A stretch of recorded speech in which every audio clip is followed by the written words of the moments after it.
வணக்கம். புதியுகம் இரவு 8 மணி செய்திகளுக்காக உங்களை வரவேற்பது சுபலட்சுமி ராஜா. முதலில் தலைப்புச் செய்திகளை பார்க்கலாம். உக்ரைனின் டான்பாஸ் பிராந்தியம் மீது தாக்குதலை தீவிரப்படுத்தும் ரஷ்ய படைகள் உடனடியாக வெளியேறும்படி மக்களுக்கு உக்ரைன் அதிகாரிகள் வலியுறுத்தல்.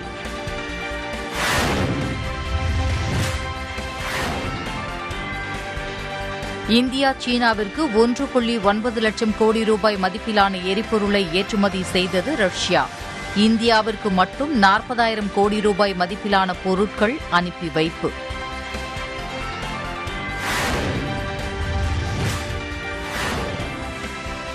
கடும் பொருளாதார நெருக்கடியில் சிக்கி இருக்கும் இலங்கையில் இருந்து வெளிநாடுகளுக்கு செல்வோர் எண்ணிக்கை அதிகரிப்பு. இந்தியா வர முயன்ற 9 பேரை கைது செய்து இலங்கை கடற்படை நடவடிக்கை.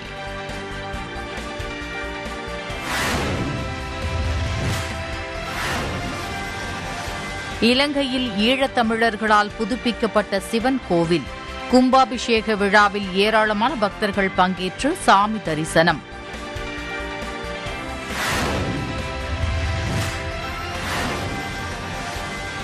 இமாச்சல பிரதேசத்தில் திடீர் மேக வெடிப்பால் பெய்த கனமழை. வெள்ளத்தில் அடித்துச் செல்லப்பட்ட 5 பேரை தேடும் பணி தீவிரம்.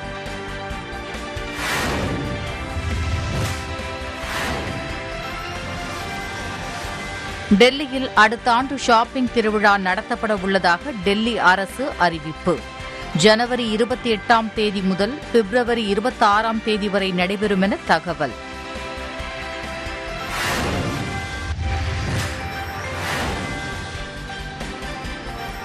நீலகிரி, கோவை மாவட்டங்களில் மிக கனமழைக்கு வாய்ப்பு. சென்னை வானிலை ஆய்வு மையம் தகவல்.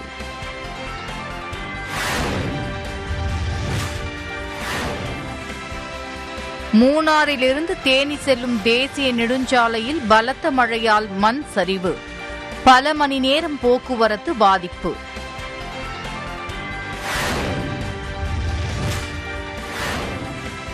அரசு பள்ளிகள், கல்லூரிகளில் 10,371 ஆசிரியர், பேராசிரியர் காலி பணியிடங்களை நிரப்புவதற்கான தேர்வு அட்டவணை ஆசிரியர் தேர்வு வாரியம் வெளியீடு.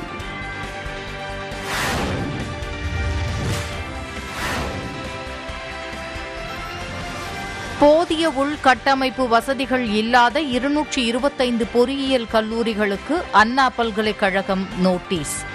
கல்லூரிகள் இணைப்பு நீட்டிப்பை பெற 2 வாரங்களுக்குள் முரண்பாடுகளை சரி செய்ய அறிவுறுத்தல்.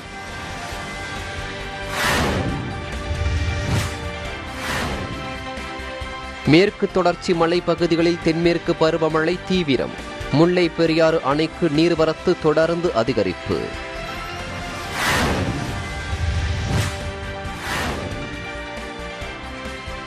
புதுக்கோட்டை மாவட்டத்தில் எலுமிச்சை பழங்களின் விலை கடும் வீழ்ச்சி. கிலோ 30 ரூபாய் வரை மட்டுமே விற்பனையாவதால் விவசாயிகள் விரக்தி.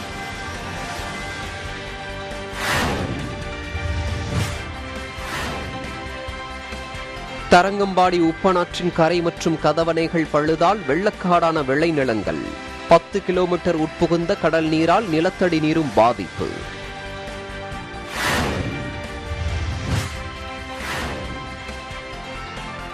சேலம் காடியம்பட்டியில் பயிரிடப்பட்ட புதிய ரக கம்பு அமோக விளைச்சலை கொடுத்துள்ளதால் விவசாயிகள் மகிழ்ச்சி. 5 அடி வரை வளர்ந்துள்ள கதிர்களை ஆச்சரியத்துடன் பார்த்து செல்லும் மக்கள்.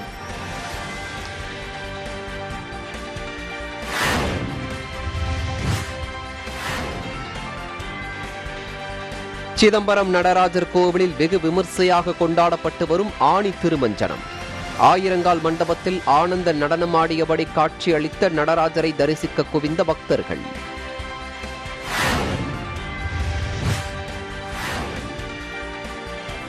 புதுயுகம் செய்தி எதிரொலியாக சீரமைக்கப்பட்ட ஓமலூர் ரயில்வே மேம்பால சாலை.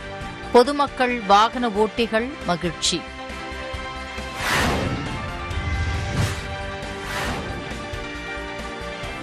பக்ரீத் பண்டிகையை முன்னிட்டு உளுந்தூர்பேட்டை வாரச்சந்தையில் ஆடுகள் விற்பனை அமோகம். 3 மணி நேரத்தில் 4 கோடி ரூபாய்க்கு மேல் வர்த்தகம்.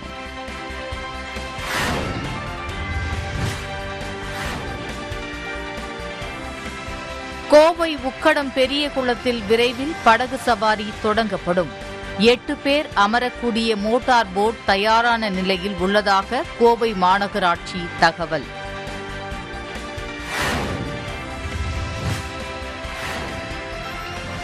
கொடைக்கானல் வனக்கோட்டத்தில் புலிகள் கணக்கெடுப்பு பணி தொடக்கம். புலிகளின் எச்சங்கள், கால் தடங்கள் உள்ளிட்டவைகளை வைத்து எண்ணிக்கை கண்டறியும் வனத்துறை.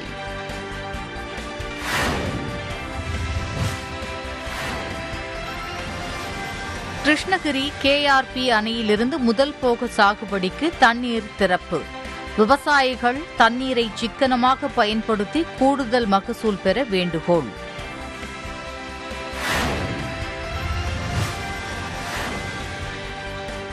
செங்கல்பட்டு மாவட்டம் வெங்கம்பாக்கம் அரசு மேல்நிலைப் பள்ளியில் இட நெருக்கடி. கூடுதல் வகுப்பறை கட்டடம் கட்ட பெற்றோர் வலியுறுத்தல்.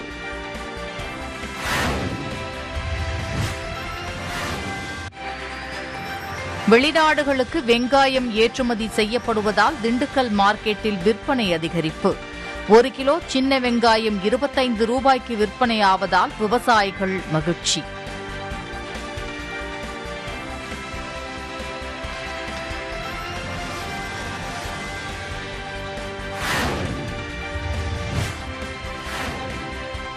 சென்னை வேளச்சேரியில் புதைவட மின்கேபிள் சரிவர புதைக்கப்படாததால் விபரீதம். குப்பைகளை அகற்றும் போது மின்சாரம் தாக்கி மாநகராட்சி பணியாளர் உயிரிழப்பு.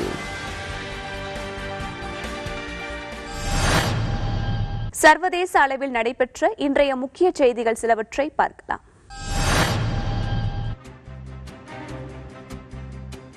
உக்ரைனின் டான்பாஸ் பிராந்தியத்தில் ரஷ்ய படைகள் தாக்குதல் நடத்தி வரும் நிலையில் அங்கிருந்து வெளியேறும்படி மக்களுக்கு அறிவுறுத்தப்பட்டுள்ளது. உக்ரைன் ரஷ்யா இடையிலான போர் 4 மாதங்களை கடந்து தொடர்ந்து நடந்து வருகிறது. நாட்டின் கிழக்கில் உள்ள டான்பாஸ் பிராந்தியத்தில் ரஷ்ய படையினர் தாக்குதலை தீவிரப்படுத்தியுள்ளனர். இந்நிலையில் டான்பாஸின் ஸ்லோவியான்ஸ் நகரிலிருந்து மக்களை வெளியேற்றும் பணிகளில் உக்ரைன் அதிகாரிகள் ஈடுபட்டுள்ளனர். நகரிலிருந்து உடனடியாக வெளியேறும்படி மக்களுக்கு அறிவுறுத்தப்பட்டுள்ளது.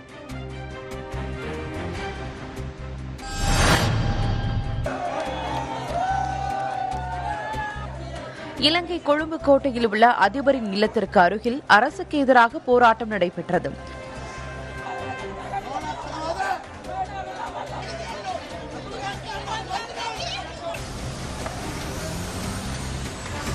இதில் பங்கேற்ற முன்னாள் நாடாளுமன்ற உறுப்பினர் ஹிருணிகா பிரேமச்சந்திரா கைது செய்யப்பட்டுள்ளார்.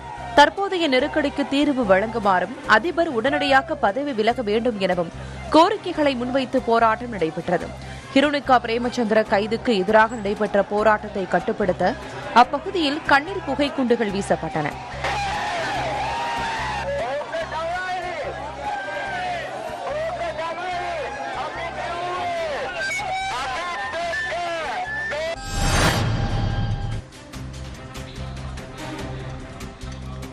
இலங்கை மக்களை மேலும் வதைக்காமல் அதிபர் கோத்தபய ராஜபக்சே உடனடியாக பதவி விலக வேண்டுமென கொழும்பு பேராயர் கர்தினால் மில்கம் ரஞ்சித் ஆண்டகை வலியுறுத்தியுள்ளார். தொடர்ந்து அனைத்து கட்சிகள் இணைந்து இடைக்கால அரசாங்கத்தை நிறுவ முயற்சி செய்ய வேண்டும் எனவும் தெரிவித்தார்.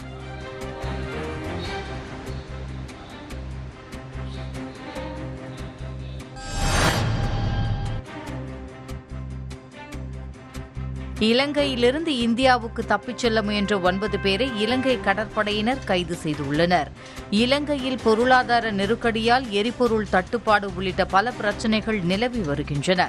இதனால் பெரும் இன்னலுக்கு ஆளாகியிருக்கும் அந்நாட்டு மக்கள் அண்டை நாடுகளுக்கு சட்டவிரோதமாக குடியேறும் முயற்சிகளில் ஈடுபட்டு வருகின்றனர். இந்நிலையில் இலங்கையிலிருந்து இந்தியாவுக்கு கடல் வழியாக தப்பிக்க முயன்ற 9 பேரை இலங்கை கடற்படையினர் கைது செய்துள்ளனர்.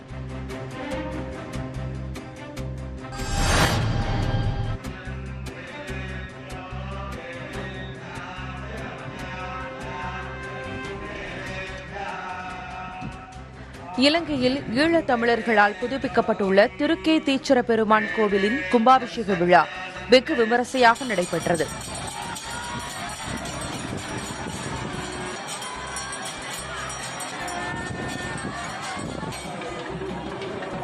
இலங்கையின் மன்னார் பகுதியில் திருக்கே தீச்சர பெருமான் என்ற சிவன் கோவில் அமைந்துள்ளது. கேதுவால் பூஜிக்கப்பட்ட இந்த கோவிலின் திருப்பணி சோழர் காலத்தில் நடைபெற்றுள்ளது. இந்நிலையில் ஈழத் தமிழர்களால் புதுப்பிக்கப்பட்டுள்ள இந்த கோவிலின் கும்பாபிஷேக விழா இன்று வெகு விமரிசையாக நடைபெற்றது. இதில் ஏராளமான தமிழர்கள் பங்கேற்று சுவாமி தரிசனம் செய்தனர்.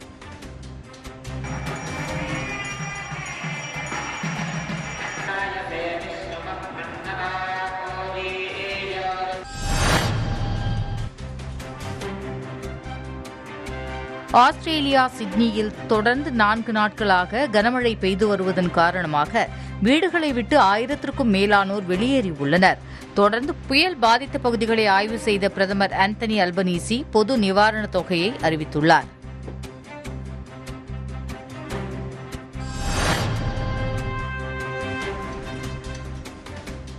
இந்தியா மற்றும் சீனாவிற்கு 1.9 லட்சம் கோடி ரூபாய் மதிப்பிலான எண்ணெய், எரிவாயு மற்றும் நிலக்கரியை ரஷ்யா ஏற்றுமதி செய்துள்ளது. ரஷ்யா உக்ரைன் இடையிலான போரால் பல நாடுகள் பாதிக்கப்பட்டுள்ளன. மேற்கத்திய நாடுகள் ரஷ்யாவுடனான உறவுகளை துண்டித்து வருகின்றன. இந்நிலையில் கடந்த 3 மாதங்களில் சீனா மற்றும் இந்தியாவிற்கு 1.9 லட்சம் கோடி ரூபாய் மதிப்பிலான எண்ணெய், எரிவாயு மற்றும் நிலக்கரியை ரஷ்யா ஏற்றுமதி செய்துள்ளதாகவும் இதில் இந்தியாவிற்கு மட்டும் 40,000 கோடி ரூபாய் மதிப்பிலான பொருட்கள் அனுப்பப்பட்டுள்ளதாகவும் தகவல்கள் வெளியாகியுள்ளன.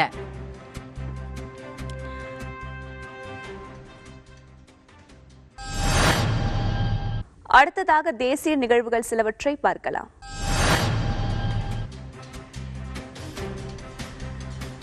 இமாச்சல பிரதேசத்தில் மழையால் ஏற்பட்ட திடீர் வெள்ளப்பெருக்கில் 5 பேர் நீரில் அடித்துச் செல்லப்பட்டனர். நாடு முழுவதும் பெரும்பாலான மாநிலங்களில் தொடர்ந்து மழை பெய்து வருகிறது. இந்நிலையில் இமாச்சல பிரதேசத்தின் குலு மாவட்டத்தில் உள்ள சோஜ் என்ற கிராமத்தில் மேக வெடிப்பு காரணமாக பலத்த மழை பெய்தது. இதனால் ஏற்பட்ட திடீர் வெள்ளப்பெருக்கில் 5 பேர் நீரில் அடித்துச் செல்லப்பட்டனர். அவர்கள் உயிரிழந்திருக்கக்கூடும் என அஞ்சப்படுகிறது. அவர்களை தேடும் பணி தீவிரமாக நடந்து வருகிறது.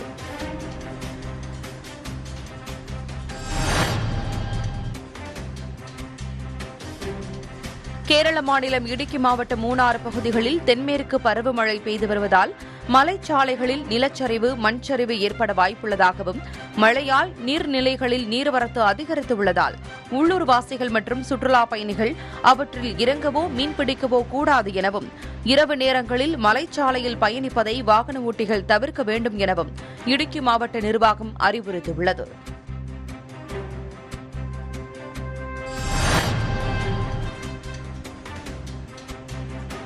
டெல்லியில் அடுத்த ஆண்டு மிகப்பெரிய அளவில் ஷாப்பிங் திருவிழா நடத்தப்பட உள்ளதாக டெல்லி முதலமைச்சர் அரவிந்த் கெஜ்ரிவால் அறிவித்துள்ளார். அதன்படி அடுத்த ஆண்டு ஜனவரி 28ஆம் தேதி முதல் பிப்ரவரி 26ஆம் தேதி வரை நடைபெறும் என தெரிவிக்கப்பட்டுள்ளது. 5 அடி வரை வளர்ந்த கம்பு கதிர்களை ஆச்சரியத்துடன் பார்த்த மக்கள்.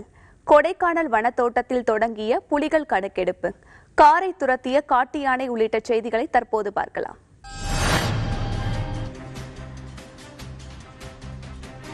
சேலம் மாவட்டம் காடையம்பட்டி தாலுகாவில் உள்ள விவசாய தோட்டத்தில் பயிரிட்ட புதிய ரக கம்பு அமோக விளைச்சலை கொடுத்துள்ளதால் விவசாயிகள் மகிழ்ச்சியடைந்துள்ளனர்.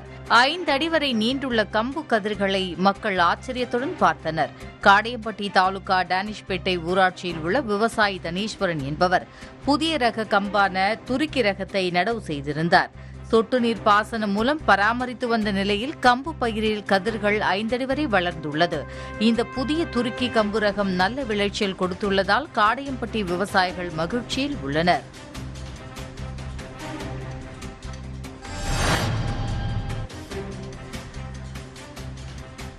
எலுமிச்சை பழங்களின் விலை கடுமையாக வீழ்ச்சியடைந்துள்ளதால் புதுக்கோட்டை மாவட்ட எலுமிச்சை விவசாயிகள் பெரும் பாதிப்படைந்துள்ளனர்.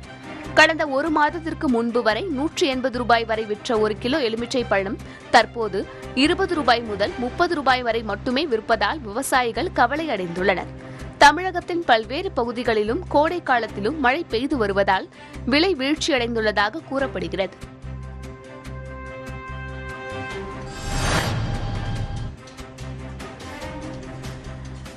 திண்டுக்கல்லில் விளைவிக்கப்படும் வெங்காயம் வெளிநாடுகளுக்கு ஏற்றுமதி செய்யப்படுவதால் திண்டுக்கல் மார்க்கெட்டில் 1 கிலோ சின்ன வெங்காயம் 25 ரூபாய்க்கு விற்பனையாவதால் விவசாயிகள் மகிழ்ச்சியடைந்துள்ளனர்.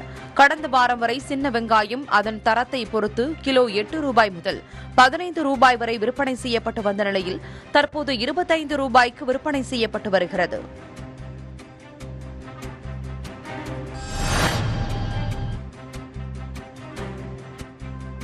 பக்ரீத் பண்டிகையை முன்னிட்டு உளுந்தூர்பேட்டை வாரச்சந்தையில் 4 கோடி ரூபாய்க்கு ஆடுகள் விற்பனையாகி உள்ளன. அதிகாலை முதலே ஆடுகளை வாங்க சந்தையில் வியாபாரிகள் குவிந்தனர். 10,000 ரூபாய் முதல் 25,000 ரூபாய் வரை ஆடுகள் விற்பனையாகி உள்ளன.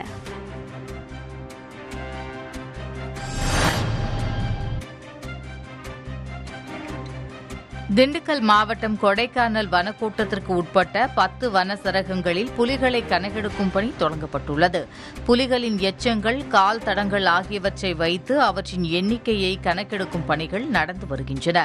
இன்று தொடங்கப்பட்டுள்ள இந்த பணி அடுத்த 4 நாட்களுக்கு நடைபெறும் என்றும், இதையடுத்து வனத்துறை பதிவேடுகளில் புலிகளின் எண்ணிக்கை பதிவிடப்படும் என்றும் அதிகாரிகள் தெரிவித்துள்ளனர்.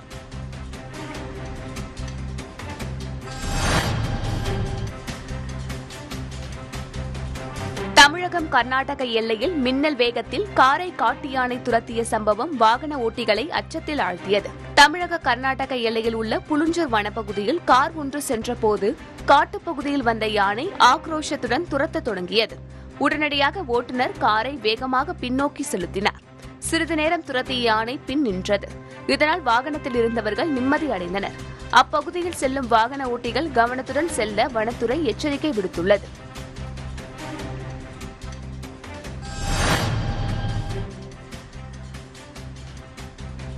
செங்கல்பட்டு மாவட்டம் கல்பாக்கம் அருகே வெங்கம்பாக்கம் கிராமத்தில் செயல்பட்டு வரும் அரசு மேல்நிலைப் பள்ளியில் இட நெருக்கடி உள்ளதால் கூடுதல் கட்டடம் கட்டித்தர கிராம மக்கள் கோரிக்கை வைத்துள்ளனர்.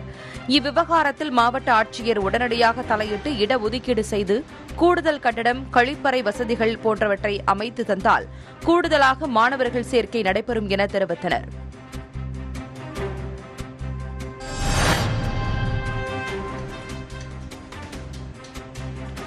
திண்டுக்கல் மாவட்டம் பழனியிலிருந்து தாராபுரம் செல்லக்கூடிய சாலையில் இருந்த 100 ஆண்டுகள் பழமையான மரங்களை வெட்டாமல் சாலை விரிவாக்கப் பணி மேற்கொண்ட நெடுஞ்சாலைத்துறைக்கு கிராம மக்கள் நன்றி தெரிவித்துக் கொண்டனர்.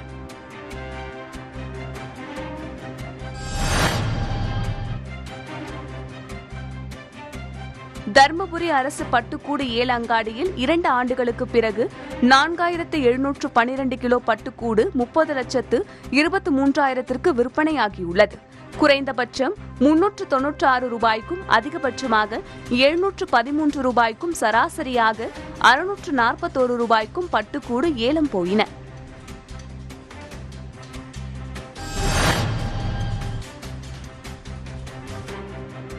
தகுதியான பேராசிரியர்கள், போதிய உள்கட்டமைப்பு வசதிகள் இல்லாத 225 பொறியியல் கல்லூரிகளுக்கு அண்ணா பல்கலைக்கழகம் நோட்டீஸ் அனுப்பியுள்ளது. 2022-23 ஆண்டிற்கான இணைப்பு நீட்டிப்பு கோரும் 476 கல்லூரிகளில் நடத்தப்பட்ட ஆய்வில் 225 கல்லூரிகளில் 50% குறைபாடுகள் உள்ளதாக அண்ணா பல்கலைக்கழகம் தெரிவித்துள்ளது.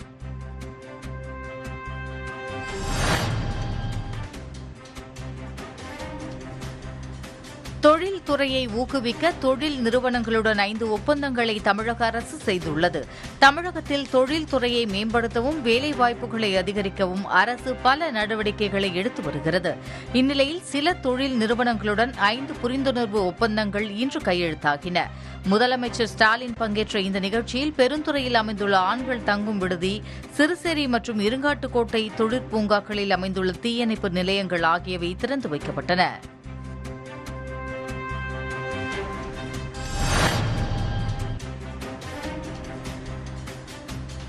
வேளச்சேரியில் குப்பைகளை அகற்றும்போது கீழே இருந்த புதைவட மின் கேபிள் மீது கால் வைத்ததில் தூய்மை பணியாளர் மின்சாரம் தாக்கி உயிரிழந்தார்.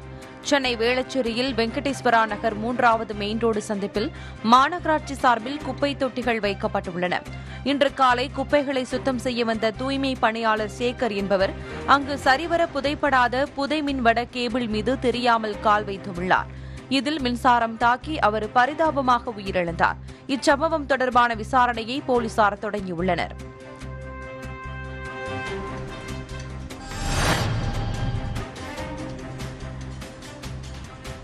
அரசு பள்ளிகள் மற்றும் கல்லூரிகளில் காலியாக உள்ள 10,371 ஆசிரியர்கள், பேராசிரியர்கள், பாலிடெக்னிக் விரிவுரையாளர் பணியிடங்களுக்கான தேர்வு அட்டவணை வெளியிடப்பட்டுள்ளது.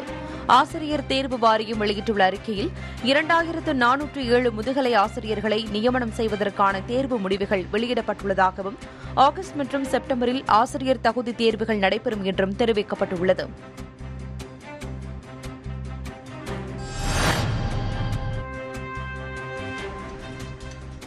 அதிமுக பொதுக்குழு கூட்டம் நடத்துவது தொடர்பான விவகாரத்தில் தங்களால் தலையிட முடியாது என உச்சநீதிமன்றம் திட்டவட்டமாக தெரிவித்துள்ளது. அதிமுகவில் வரும் 11ஆம் தேதி கட்சியின் பொதுக்குழு கூட்டம் நடைபெறவுள்ளது. ஒற்றை தலைமை குறித்த தீர்மானம் நிறைவேற்றுவதற்கு சென்னை உயர்நீதிமன்ற உத்தரவு தடையாக உள்ளதால் எடப்பாடி பழனிசாமி தரப்பு உச்சநீதிமன்றத்தில் முறையிட்டது. இந்நிலையில் இந்த வழக்கில் இன்று உத்தரவு பிறப்பித்த உச்சநீதிமன்றம் ஜூலை 11ஆம் தேதி திட்டமிடப்பட்டுள்ள அதிமுக பொதுக்குழு விவகாரத்தில் தங்களால் தலையிட முடியாது என்றும் இதற்கு தடை அல்லது நிவாரணம் தேவைப்படும் பட்சத்தில் சென்னை உயர்நீதிமன்றத்தை நாடவும் என அறிவுறுத்தப்பட்டுள்ளது.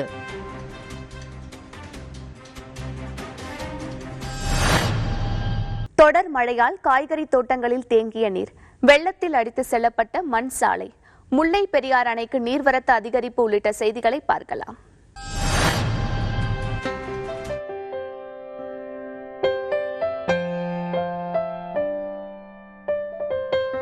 மகாராஷ்டிர மாநில பள்ளிகளின் தமிழ் பாடப்புத்தகத்தில் இடம் பிடித்துள்ள தமிழக மாணவிக்கு பாராட்டுகள் குவிந்து வருகின்றன. புதுக்கோட்டை மாவட்டம் ஆதனக்கோட்டை கிராமத்தைச் சேர்ந்தவர் ஜெயலட்சுமி. படிப்பில் சிறந்து விளங்கும் இவர் +1 வகுப்பு படிக்கும்போது அமெரிக்காவில் உள்ள நாசா விண்வெளி ஆராய்ச்சி மையத்தை சுற்றி பார்க்க நடந்த போட்டியில் வெற்றி பெற்று தேர்வானார். எனினும் அதற்கான பயண செலவை அவரே ஏற்க வேண்டும் என அப்போது தெரிவிக்கப்பட்டது. இதையடுத்து கிராமாலயா என்ற ஒரு தொண்டு நிறுவனம் ஜெயலட்சுமிக்கு உதவி செய்ய முன்வந்தது.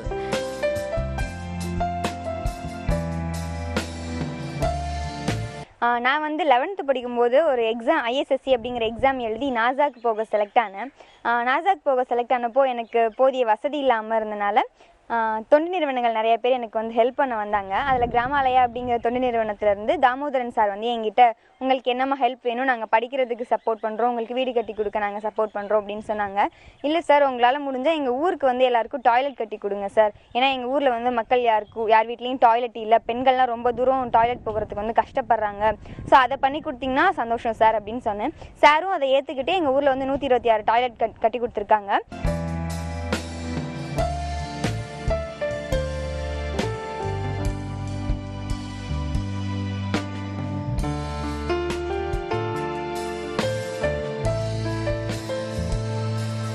ஜெயலட்சுமியின் செயலை பாராட்டும் விதமாக மகாராஷ்டிர மாநிலத்தில் 7ஆம் வகுப்பு தமிழ் பாடப்புத்தகத்தில் கனவு மெய்ப்படும் என்ற தலைப்பின் கீழ் அவரின் செயல்பாடுகள் குறித்து எழுதப்பட்டுள்ளது.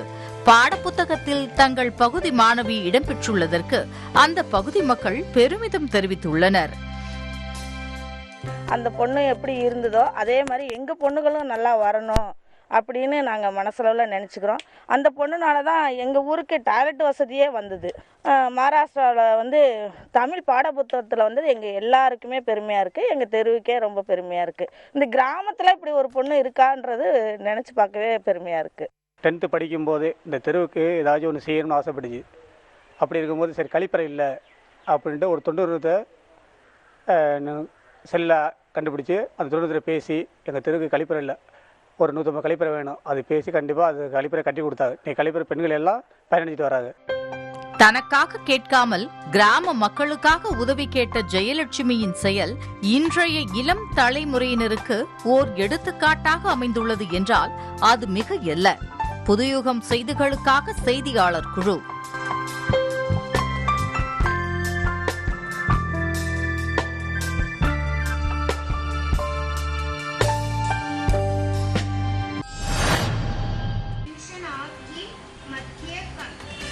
பள்ளி மாணவர்களிடையே வாசிப்பு பழக்கத்தை ஏற்படுத்தும் வகையில் ஈரோடு சத்தியமங்கலம் நகராட்சி நடுநிலைப் பள்ளியில் மாணவர்கள் ஊக்கப்படுத்தப்பட்டு வருகின்றனர். தினம்தோறும் தமிழ் இலக்கியம், நாளிதழ், கட்டுரைகள் படிக்க வேண்டும் என வலியுறுத்தி விதைகர் வாசகர் வட்டம் சார்பில் நகராட்சி நடுநிலைப் பள்ளியில் வாசிப்பு விழிப்புணர்வு ஏற்படுத்தப்பட்டது.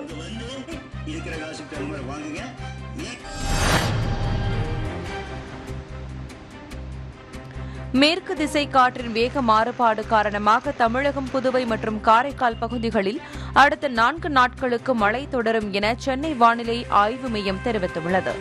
நீலகிரி மற்றும் கோவை மாவட்டங்களின் மேற்கு தொடர்ச்சி மலைப்பகுதிகளில் ஓரிரு இடங்களில் அடுத்த 24 மணி நேரத்துக்கு கனமழை முதல் மிக கனமழை பெய்யும் எனவும், தேனி, திண்டுக்கல் மற்றும் திருப்பூர் மாவட்டங்களில் ஓரிரு இடங்களில் கனமழை பெய்ய வாய்ப்புள்ளதாகவும் சென்னை வானிலை ஆய்வு மையம் தெரிவித்துள்ளது. சென்னையை பொறுத்தவரை அடுத்த 24 மணி நேரத்திற்கு வானம் பொதுவாக மேகமூட்டத்துடன் காணப்படும் எனவும், நகரில் ஒரு சில பகுதிகளில் இடி மின்னலுடன் கூடிய லேசான மழை பெய்ய வாய்ப்புள்ளதாகவும் வானிலை ஆய்வு மையம் தெரிவித்துள்ளது. குமரி கடல் பகுதி, மன்னார் வளைகுடா மற்றும் அதனை ஒட்டிய தென்மேற்கு வங்கக்கடல் பகுதி, லட்சத்தீவு பகுதி, கேரள கர்நாடக கடலோர பகுதிகள், தென்கிழக்கு மற்றும் மத்திய கிழக்கு அரபிக்கடல் பகுதிகளில் சூறாவளி காற்று மணிக்கு 50 கிலோமீட்டர் வேகத்தில் வீசப்படும் என்பதால் மீனவர்கள் அந்த பகுதிகளுக்கு அடுத்த 2 நாட்களுக்கு செல்ல வேண்டாம் என அறிவுறுத்தப்பட்டுள்ளது.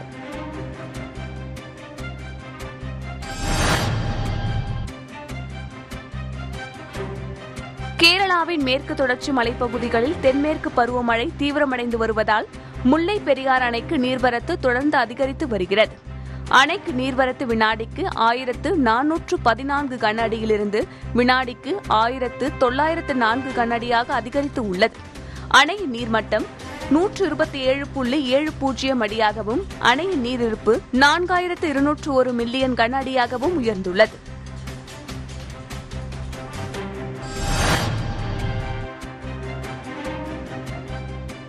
பவானிசாகர் அணையின் நீர்பிடிப்பு பகுதிகளில் பரவலாக மழை பெய்து வருவதால் அணைக்கு நீர்வரத்து 2வது நாளாக தொடர்ந்து அதிகரித்து உள்ளது. அணையின் நீர்வரத்து 5763 கன அடியாக உயர்ந்துள்ளது. அணையின் நீர்மட்டம் 83.47 அடியாகவும், நீரிருப்பு 17.5 TMC-ஆகவும் உள்ளது.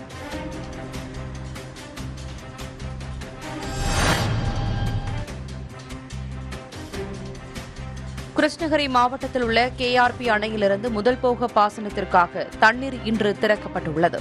KRP அணையின் மொத்த கொள்ளளவு 52 அடியாக உள்ள நிலையில் தற்போது அணையின் நீர்மட்டம் 50.30 அடியாக உள்ளது.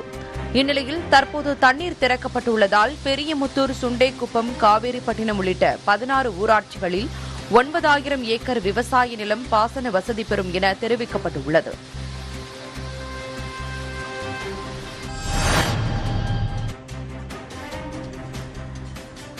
நீலகிரி மாவட்டம் உதகை, குன்னூர், கோத்தகிரி, குந்தா போன்ற பகுதியில் கடந்த சில நாட்களாக மிதமான மழை பெய்து வருவதால் காய்கறி தோட்டங்களில் மழை நீர் தேங்கியுள்ளது.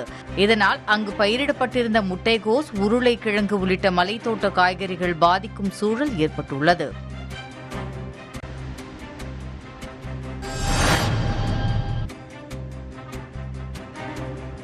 முதுமலை தெப்பக்காட்டில் ஆற்றின் மீது பழங்குடியின மக்கள் நடந்து செல்ல தற்காலிகமாக போடப்பட்ட மண்சாலை வெள்ளப்பெருக்கில் அடித்து செல்லப்பட்டது. இதனால் ஆற்றுக்கு மறுபுறம் உள்ள கிராமத்திற்கு மக்கள் செல்ல முடியாத நிலை ஏற்பட்டு உள்ளது. இரவு நேரங்களில் வனவிலங்குகள் அச்சத்திற்கு மத்தியில் கிராமத்திற்கு செல்ல வேண்டிய நிலை இருப்பதாகவும் பழங்குடியின மக்கள் வேதனை தெரிவித்துள்ளனர்.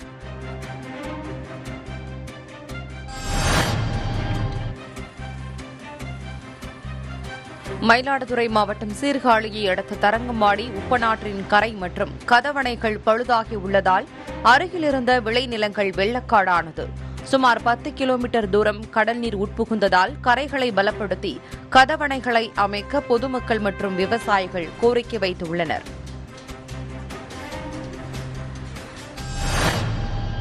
கன்னியாகுமரி முதல் நேபாளம் வரை சைக்கிள் பயணம் செல்லும் இளைஞர். புதியுகம் செய்தி எதிரொலியாக சேலத்தில் சீரமைக்கப்பட்ட மேம்பாலம், கடலூரில் தடுத்து நிறுத்தப்பட்ட குழந்தை திருமணம் உள்ளிட்ட பல்வேறு உள்ளூர் செய்திகளை தொடர்ந்து பார்க்கலாம்.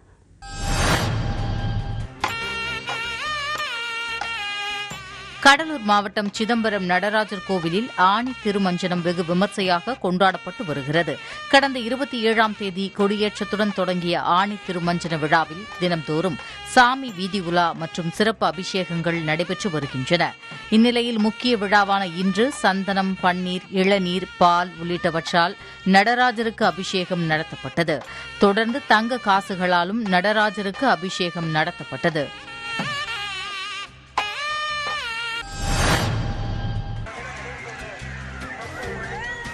சிவகங்கை மாவட்டம் காரைக்குடி அருகே கோவில் திருவிழாவை முன்னிட்டு மாட்டுவண்டி பந்தயம் நடைபெற்றது. இதில் 46 ஜோடி மாடுகள் பங்கேற்று சாலையில் சீறி பாய்ந்தன. இரு பிரிவுகளாக நடத்தப்பட்ட போட்டிகளை சாலையின் இருபுறங்களில் நின்று மக்கள் பார்த்து ரசித்தனர்.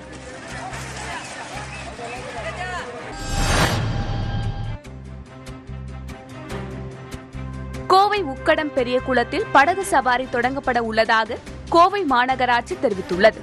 ஸ்மார்ட் சிட்டி திட்டத்தின் கீழ் உக்கடம் பெரிய குளம் புனரமைக்கப்பட்டு மக்கள் பயன்பாட்டிற்காக திறந்துவிடப்பட்டுள்ளது. 62 கோடி ரூபாய் மதிப்பீட்டில் குளத்தை சுற்றி மிதிவண்டி பாதை, நடைபயிற்சி பாதை உள்ளிட்ட பல்வேறு கட்டமைப்புகள் ஏற்படுத்தப்பட்டுள்ளன. இந்நிலையில் படகு சவாரி செய்வதற்கான படகுகள் தயாராகி உள்ளதாக மாநகராட்சி கூறியுள்ளது.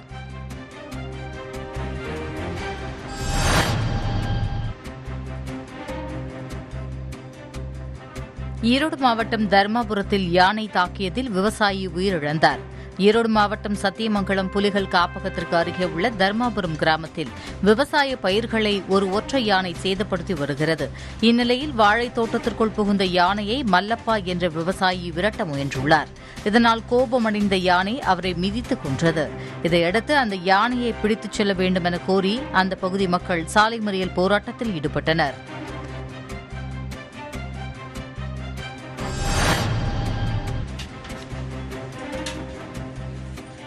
கன்னியாகுமரியில் இருந்து நேபாளம் வரை சுற்றுச்சூழலை வலியுறுத்தி சைக்கிளில் பயணம் மேற்கொள்ளும் இளைஞரை பொதுமக்கள் வரவேற்றனர்.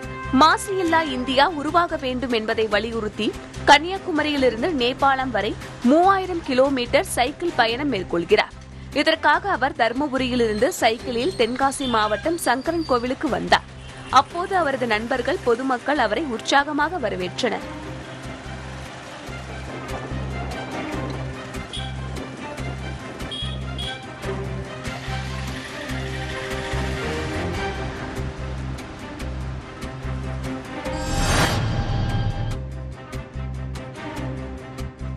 புதியுகம் செய்தி எதிரொலியாக ஓமலூர் ரயில்வே மேம்பாலத்தில் குண்டும் குழியுமாக இருந்த சாலைகள் சீரமைக்கப்பட்டுள்ளன. இதனால் பொதுமக்கள், வாகன ஓட்டிகள் மகிழ்ச்சி அடைந்துள்ளனர்.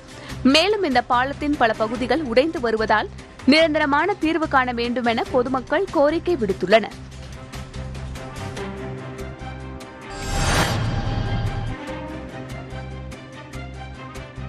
ஆவின் பாலகங்களில் ஆவின் பொருட்களை தவிர பிற பொருட்கள் விற்பனை செய்தால் முகவரின் உரிமம் ரத்து செய்யப்படும் என மதுரை ஆவின் பொது மேலாளர் எச்சரிக்கை விடுத்துள்ளார். மதுரை மாவட்டத்தில் உள்ள 47 ஆவின் பாலகங்கள் மற்றும் 390 டெப்போக்கள் மூலமாக மாதந்தோறும் 1,94,000 லிட்டர் பால் விற்பனை செய்யப்பட்டு வருகிறது. இந்நிலையில் ஆவின் பால் மற்றும் இதர பால் பொருட்கள் கூடுதல் விலைக்கு விற்பனை செய்ததாக மாட்டுத்தாவணி பேருந்து நிலையத்தில் செயல்பட்ட ஆவின் பாலகத்தின் முகவர் உரிமம் ரத்து செய்யப்பட்டுள்ளது.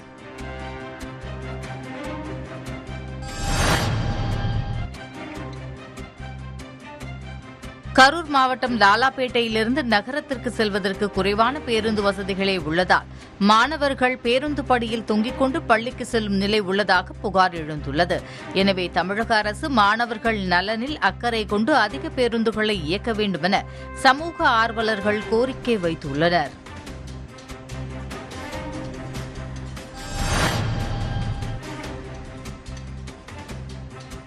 ராமநாதபுரம் மாவட்டம் முதுகுளத்தூர் அருகே உள்ள விளங்குளத்தூரில் கபடி போட்டியில் ஏற்பட்ட பிரச்சினை காரணமாக 2 கிராமங்கள் பயங்கர ஆயுதத்துடன் மோதிக்கொண்டன.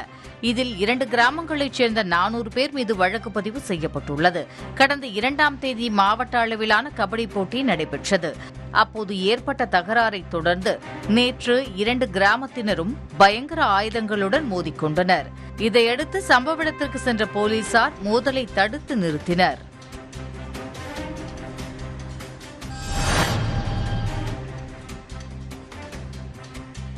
கடலூர் மாவட்டம் திட்டக்குடி பகுதியைச் சேர்ந்த 15 வயது சிறுமிக்கும் விருத்தாச்சலம் அடுத்த படுகாலநத்தம் கிராமத்தைச் சேர்ந்த வீர தமிழன் என்பவருக்கும் நடக்க இருந்த திருமணம் தடுத்து நிறுத்தப்பட்டது. இதனையடுத்து சிறுமியை மீட்ட அதிகாரிகள் கடலூரில் உள்ள மாவட்ட குழந்தைகள் காப்பகத்திற்கு அனுப்பி வைத்தனர்.